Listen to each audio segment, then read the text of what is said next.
Jo crec que a Jordània passarem gana, Una mica de menjar. Això és l'esmorzar.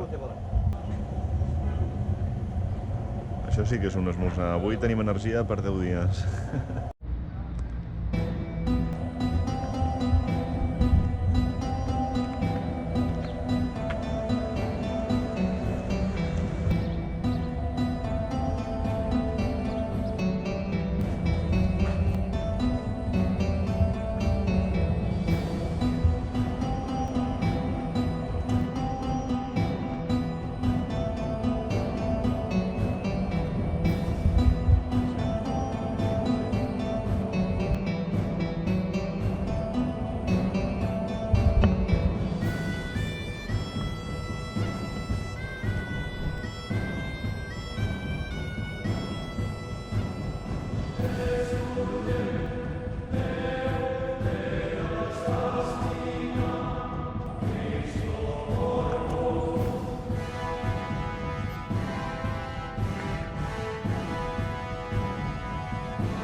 Les ruïnes de Herash són gegants i s'està molt tranquil aquí, la veritat. Fa una mica de calor, però almenys no hi ha gaires turistes. Poder arribar més tard.